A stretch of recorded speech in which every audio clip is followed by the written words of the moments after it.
Bonjour, ici Elisabeth Jones et Maude Olivia Cadieux. Dans la présentation suivante, nous aborderons le sujet de mère porteuse, un grand enjeu contemporain dans la société moderne. Nous allons commencer par une brève description de ce qu'est une mère porteuse, suivie de plusieurs aspects liés au phénomène. Donc, une mère porteuse est en soi un prêt d'utérus. C'est lorsqu'une femme accepte de porter l'enfant d'un autre grâce à une insémination artificielle dans le but de lui rendre au moment de la naissance. Cette femme porte donc l'ovule et le sperme de quelqu'un d'autre. Il existe deux types de mères porteuses. Le premier, le type génétique, est lorsque l'ovule de la mère porteuse est utilisé. Le second, le type non génétique, est lorsque l'ovule de la mère porteuse n'est pas utilisé. Plusieurs dizaines de couples chaque année au Québec sont à la recherche d'une mère porteuse. Malheureusement, cette statistique est solitaire, l'activité n'ayant pas été chiffrée à travers des études et des recherches. On croit par contre que le nombre de personnes participant à ce genre de pratique a augmenté, notamment depuis que la pratique est gratuite. Cette pratique a débuté dans le but d'offrir une chance aux couples homosexuels et aux hommes célibataires, ce qui n'a surprenamment rien à voir avec la stérilité féminine. Les gens ont recours à une mère porteuse car elles sont incapables de concevoir un enfant, car ils sont homosexuels ou célibataires, ou encore car ils souhaitent éviter de transmettre une affection génétique à l'enfant. C'est souvent, pour les gens qui ont recours à cette pratique, une dernière chance.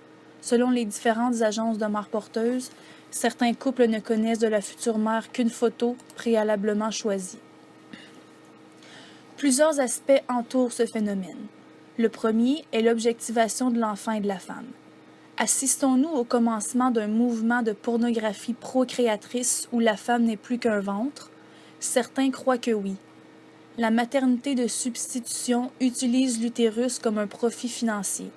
Ce lexique a contribué à réduire la maternité en gestation et à faire de cette activité autrefois symbolique et culturelle une fonction instrumentale et de ces femmes de véritables incubateurs ambulants. On assimile la mère à son utérus. C'est au nom de cette pseudo-symétrie que s'est mise en place cette nouvelle économie de reproduction humaine et que s'est amorcée la vente de forces de procréation. William Handel, directeur de l'une des plus importantes agences de mères de substitution se situe en Amérique, dit « Nous disons qu'une mère qui porte un enfant n'est pas obligatoirement la vraie mère.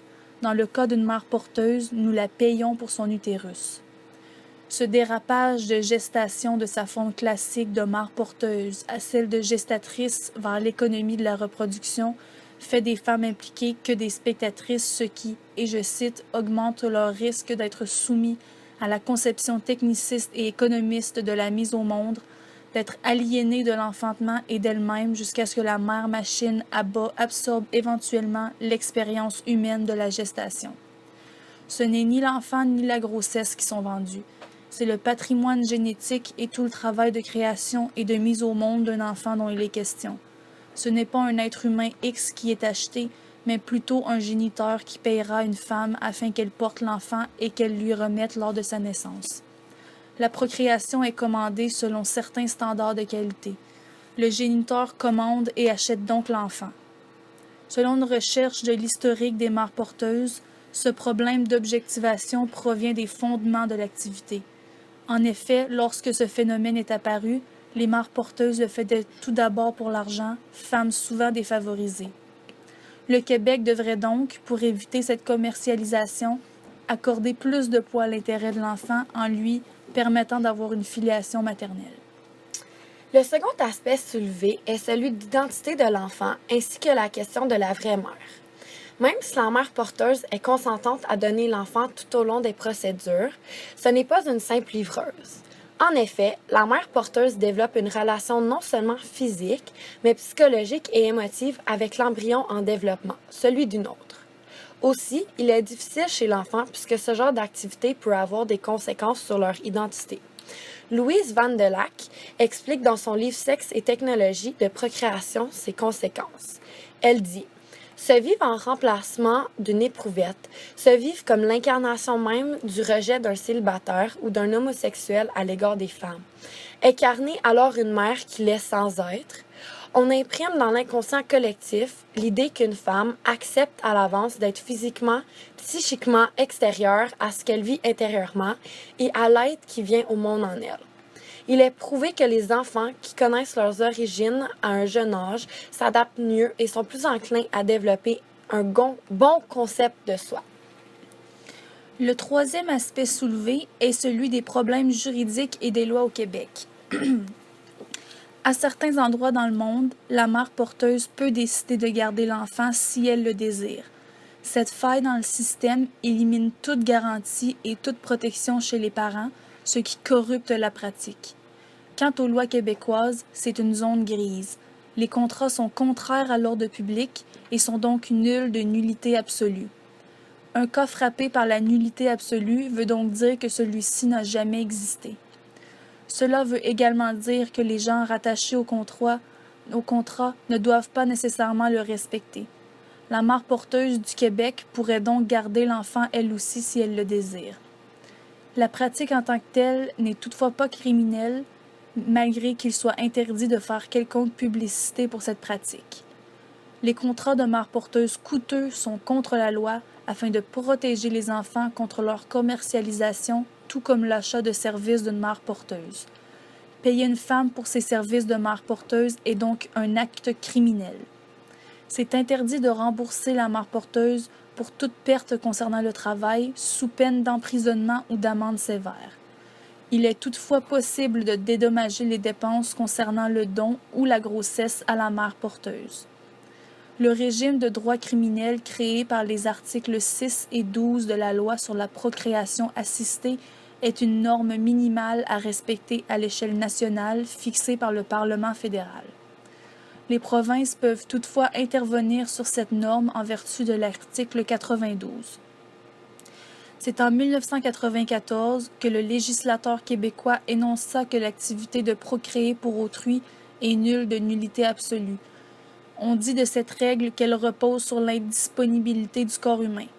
Celui-ci ne peut être l'objet de conventions étant hors commerce. Puis, la nullité est absolue puisque l'intérêt général est en jeu. C'est en 2004 que les contrats onéreux sont déclarés interdits au Canada afin d'empêcher la chosification et de la femme et de l'enfant. Le dernier aspect que nous observerons aujourd'hui est celui des réactions émotionnelles. En effet, il est à considérer que plusieurs préoccupations parentales peuvent mener à des réactions émotionnelles. Il y a la peur de devenir parent d'un enfant non génétique, la peur de devoir annoncer la nouvelle aux autres autour de nous, la peur d'être incapable de créer des liens émotifs avec l'enfant ou celle de l'informer qu'il provient d'une technique de procréation assistée. La personne peut ressentir un sentiment de deuil ou un sentiment de culpabilité envers leur conjoint. Il y a aussi des questions telles que jusqu'à quel point la mère porteuse devrait être dans notre vie qui font surface. Nous avons appliqué le phénomène de procréation assistée à certaines théories philosophiques que nous avons vues en classe et voici ce qui en résulte. Selon la théorie utilitariste et nos observations, la procréation assistée serait ni une bonne chose ni une mauvaise chose, tout dépendamment de la situation individuelle de chacun. On chercherait donc à savoir les circonstances dans lesquelles se retrouvent les personnes concernées et si l'apport plaisir versus douleur est favorable envers le plaisir. Pour ce qui est de Rawls et de sa théorie sur la justice, ce serait sûrement chose correcte puisque l'on établit la liberté pour tous. Sa théorie accepterait peut-être même des contrats coûteux provenant de négociations puisque c'est penché vers le plaisir et le bonheur de tous. Nous allons maintenant passer au côté positif et au côté négatif de la procréation assistée. Commençons avec les points positifs. La procréation assistée reste pour l'instant la seule alternative thérapeutique en cas d'absence d'utérus ou toute autre anomalie. C'est également une seconde chance pour les paraplégiques et toute autre personne dans l'impossibilité de porter un enfant. En cas où la pratique deviendrait illégale, un nouveau trafic serait mis en place dans des conditions minimes et où aucune protection et assistance ne serait procurée. C'est également une chance pour les personnes qui ne peuvent avoir recours à l'adoption, celle-ci étant très coûteuse et très longue. Aussi, c'est le choix de la femme et de ce qu'elle fait de son corps, ce qui illustre bien la liberté de disposer de soi. La mère porteuse agit en toute conscience et accepte toute conséquence de cet acte. Finalement, contrairement à l'adoption, l'enfant est biologiquement réellement celui du couple. Voici maintenant les arguments contre. On commercialise le corps humain et on asservit la femme. On oublie celle-ci pour se concentrer uniquement sur le service de son corps. Il y a également atteinte à la valeur symbolique qu'est la maternité. Porter un enfant en développement serait banalisé. Aussi, la femme porteuse court des risques au niveau sanitaire et au niveau psychologique. Certains spécialistes affirment qu'il y aura des dommages psychiques inévitables pour le nouveau-né qui aura été porté sans l'amour maternel. En cas de situation cruciale, telle la prématurité ou les malformations, qui prend les décisions? Finalement, il y a la peur de la banalisation de ce genre de pratique. Par exemple, une femme qui ne veut pas sacrifier 9 mois de sa carrière fait appel à une mère porteuse pour pouvoir continuer à travailler. On peut également craindre une exploitation des femmes les plus défavorisées. En effet, une femme en détresse financière pourrait vendre ses services pour abaisser ses dettes. Finalement, voici 2 opinions divergentes que nous avons trouvées sur le sujet. Il s'agit de 2 experts dans la matière. La première est Geneviève Delézy de Parseval. D'après elle, il faut autoriser la gestation pour autrui à condition de bien l'encadrer. Celle-ci est une psychanalyste, auteure de Famille à tout prix, qui a suivi de nombreux parents et rencontré des mères porteuses tout au long de sa vie. D'après elle, la gestation pour autrui, il ne s'agit plus pour une gestatrice de céder son propre enfant, mais de réellement porter l'enfant d'un autre couple, fait avec un ovule de la mère d'intention et le père d'intention. Aujourd'hui, ce n'est en aucun cas son propre enfant qu'elle porte. Et si la mère d'intention ne peut donner d'ovule, on fait appel à une donneuse anonyme, mais jamais à la mère porteuse. Il n'y a pas d'ambiguïté, selon elle, dans la démarche, et le lien génétique est toujours avec le couple qui souhaite l'enfant. Dans le cadre de la gestation pour autrui, les choses sont claires dès le départ. La gestatrice porte l'enfant d'un autre couple. Elle souligne elle-même qu'elle ne vit pas cette grossesse comme celle qu'elle a pu vivre pour son enfant. Un témoignage nous dit « Ce n'est pas du tout le même rapport. Je n'investis pas la grossesse, je ne prépare pas sa chambre. » Les gestatrices ne font d'ailleurs pas les mêmes rêves que lors de leur propre grossesse. De plus, toute la grossesse est vécue, partagée avec la mère d'intention. Car, comme le prévoient les législations existantes, les 2 couples se rencontrent, se connaissent et se côtoient. D'ailleurs, les gestatrices anglo-saxonnes disent souvent « nous sommes enceintes », en incluant la mère d'intention. Ainsi, cette gestation pour autrui, c'est un échange, un don de couple à couple et surtout de femme à femme. La gestatrice n'est pas juste un four qui livre un bébé, c'est une relation humaine. Ce n'est pas comme en Ukraine ou en Inde où les gestatrices sont anonymes et n'ont aucun rapport avec le couple. Elles ne savent pas pour qui elles portent l'enfant et accouchent d'ailleurs souvent sous anesthésie générale. C'est pour cela qu'il est important de légiférer pour éviter le tourisme médical et ses pratiques barbares. D'après Geneviève Delézy de Perceval, certains critères doivent être recommandés pour être gestatrice pour autrui. Premièrement, la gestatrice doit avoir déjà eu des enfants, être en couple, ne pas avoir perdu un bébé ou être dans le besoin et pouvoir choisir le couple dont elle va porter l'enfant. Elle pense également qu'elle ne doit pas avoir de lien de parenté avec le couple dont elle porte l'enfant. Cela risque de créer des problèmes affectifs pour l'enfant et pour la famille. D'après elle, les 2 possibilités qui sont l'adoption et la gestation pour autrui ne s'opposent pas et peuvent même coexister. Les gens qui entrent dans une GPA n'ont pas la même démarche par contre. Ils ont une volonté de donner quelque chose d'eux au futur bébé. C'est pourquoi c'est différent de l'adoption. Ce n'est pas tant un désir de filiation biologique ou de lien génétique. C'est dans la volonté de donner une partie de sa personne à son enfant. Elle nous dit qu'elle se souvient d'une femme qui avait eu un enfant, puis avait dû subir une hystérectomie lors de sa seconde grossesse, au cours de laquelle elle avait malheureusement perdu le bébé. Pour son 3e enfant, elle a souhaité une GPA pour préserver un lien fraternel avec son premier enfant. Bien sûr, il faudrait faciliter les démarches de l'adoption d'après elle, mais aujourd'hui, il faut prendre en compte la réalité, les difficultés qui existent et le désir des couples. C'est pourquoi il est important, selon elle, d'autoriser la gestation pour autrui. Notre deuxième opinion est celle du docteur Jacqueline Mandelbaum, responsable du service de biologie de la reproduction à l'hôpital Tenon et membre du comité consultatif national d'éthique qui s'oppose à la législation de la gestation pour autrui.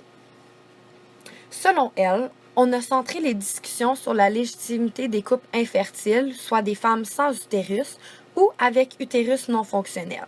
C'est un mauvais débat. Bien évidemment, la demande de ces couples en souffrance est légitime. Ils ont tout à fait le droit de demander des solutions. Le problème, selon elle, c'est le moyen utilisé. On parle de prêt d'utérus. Or, cet utérus ne peut pas se désolidariser du reste du corps. Il s'agit donc ici d'un prêt de femme pendant 1 an de sa vie, entre les 9 mois de gestation et les suites des couches. Cela pose un problème qui mérite que l'on centre le débat sur ces femmes porteuses et sur ce don. Elle a été choquée par la manière dont on considère celui-ci, comme si c'était normal et anodin. Elle trouve que l'on banalise complètement le don des mères porteuses. Elle trouve qu'on utilise pour parler des mères porteuses une image qui lui semble choquante, celle du four qui cuit le gâteau. L'utérus n'est pas un four.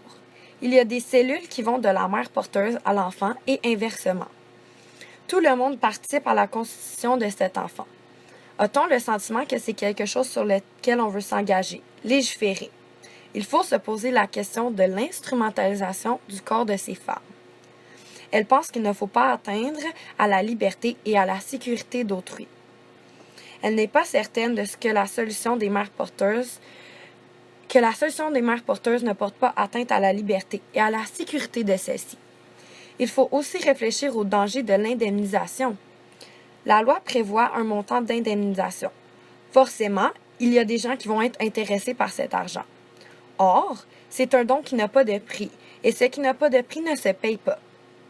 En revanche, si l'on accepte la gestation pour autrui, il faudra une prise en charge totale de la grossesse. Aussi, il y a effectivement des risques comme dans toute grossesse. Les risques d'enjeu vital sont très faibles, mais il ne faut pas oublier que des femmes meurent pendant la grossesse ou l'accouchement. Évoquons d'autres risques moins graves qui sont loin d'être anodins. Le risque de fausse couche, tout d'abord. Le taux de fausse couche est de 20% pour ces grossesses qui font suite à une fécondation in vitro avec les ovocytes de la receveuse. 1 fois sur 5, la mère porteuse fait une fausse couche. C'est loin d'être insignifiant. Dans 2% des cas, ces grossesses sont extra-utériennes, ce qui peut mener au pire à une chirurgie des trompes. En outre, 20% de ces grossesses sont gémellaires, car souvent, on transfère plusieurs embryons pour être sûr d'avoir un enfant. Ces grossesses sont plus compliquées, menaces de fausse couche, éventuel alitement. N'oublions pas enfin que pour une grossesse GPA, il faut 3 transferts. C'est la femme qui porte l'enfant qui subit tout cela. On gomme ces risques. On considère qu'ils sont acceptables. Cela lui semble choquant. D'après elle, Dr Mandelbaum, l'alternative, c'est l'adoption. Or, celle-ci est très compliquée et coûte très cher. Pourquoi ne pas prévoir des parcours privilégiés et engager une réflexion sur l'adoption? On pourrait envisager des aides à la prise en charge financière des démarches. Cela résoudrait peut-être les choses de façon satisfaisante. Car ce que souhaitent ces couples, dans le fond, c'est avoir un enfant. Quant au débat sur les mères porteuses, elle pense qu'il faudrait le remplacer dans un autre cadre. Des conventions de citoyens, par exemple, ce qui donnerait un autre éclairage. Dans tous les cas, débattre, c'est très bien. Pour conclure, la procréation assistée est un sujet controversé qui comporte autant de points positifs que de points négatifs, ce qui le rend un enjeu important dans la société d'aujourd'hui. Cela le rend également un sujet vaste à la discussion, qui n'est pas pris à cœur par tous, c'est pourquoi nous espérons vous avoir éclairé sur le sujet.